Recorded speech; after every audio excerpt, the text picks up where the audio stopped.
Okay, guys, as you can see, I haven't got many ingredients here, but you could probably guess what sort of dish this is going to be. Anyone got any ideas? Tartare? No, not making tartare. Apple pie? Josh has done that. Yeah. I'm going to make the other sort of version of a French apple tart.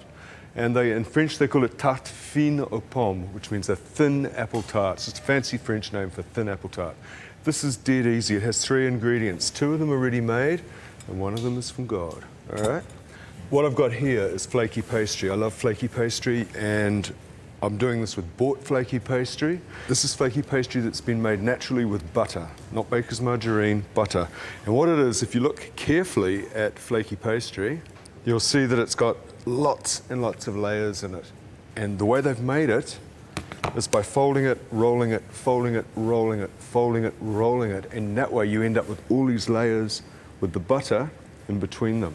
So that when it cooks, it rises, and it's like the butter almost sort of fries each layer as it rises, and you end up with all those layers, which of course in French they call millefeuille, which means 1,000 leaves.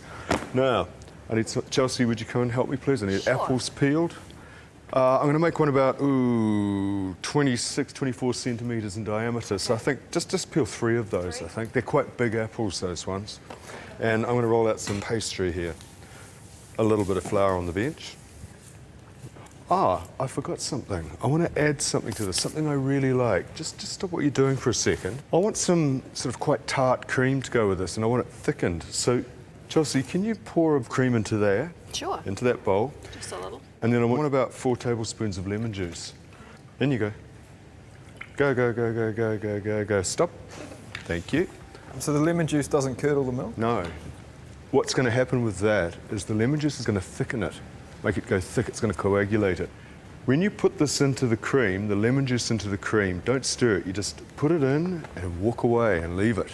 But you end up with what's called acidulated cream, and it's a little bit like clotted cream. It's quite a tart flavour, rich but tart, so it's really good on the apple tart which has apricot jam over it. Goes together nicely.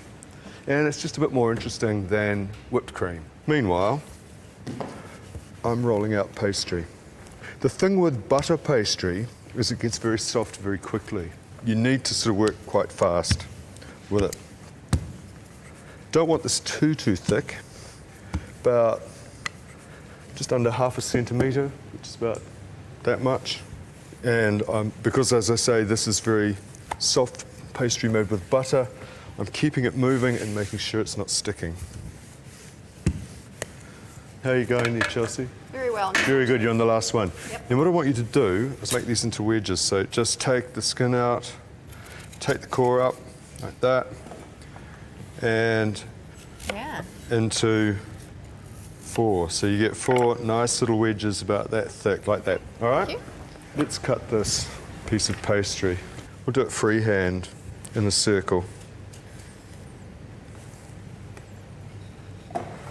That's kind of a circle.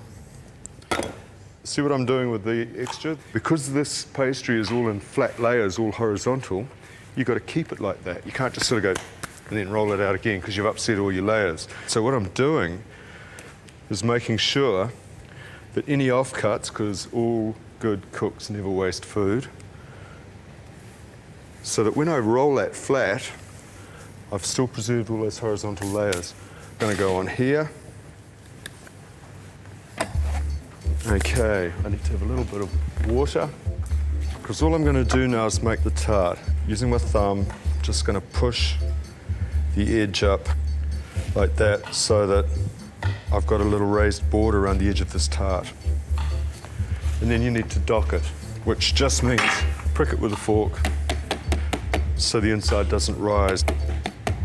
Okay, you're a machine, Chelsea. Perfect. Well done. All you do next is put these around here in a circle. You find these tarts in every baker's shop in France. In some very good restaurants, you'll get these made to order, beautiful little ones. They take possibly 15, 20 minutes to cook if they're small. This will take longer, because obviously it's a bigger tart and I've left the apples quite thick. So that's going to go in the oven right now. 25, 30 minutes, much longer than you thought. This is looking pretty good. It's not quite there. Okay, the edges are nice and brown, but I just want the middle bit to be just a little more cooked than that.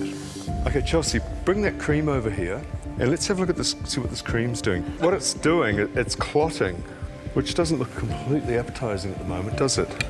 But we'll give it a little slow stir and we'll just put it over there and forget about it. What we need to do is melt some apricot jam. So that's you, throw that in there and just stir it. We don't want to boil it, you just want to melt it, so you can turn that on. I wanted to do a really simple dish. I think it's one of the recipes with the fewest ingredients I've ever used. 3 ingredients, pastry, apples and jam. Just to show people that how easy it is to turn something out of professional quality that is done simply. Okay. I reckon you're there. Okay. All right, so we take this out of here. And it's looking quite nice. You don't worry about it getting a little bit brown. And what you're going to do is you're going to really slop this stuff on. Don't hold back. You don't want any gaps. You don't want to see any pastry through it. Brush the edges. All right, I'm going to do half of it, Chelsea, and you're going to do the other half. All right, you put that there, and I'll talk to the cream for a moment. See this? That's what it does to the cream. And it tastes good, makes it really tart.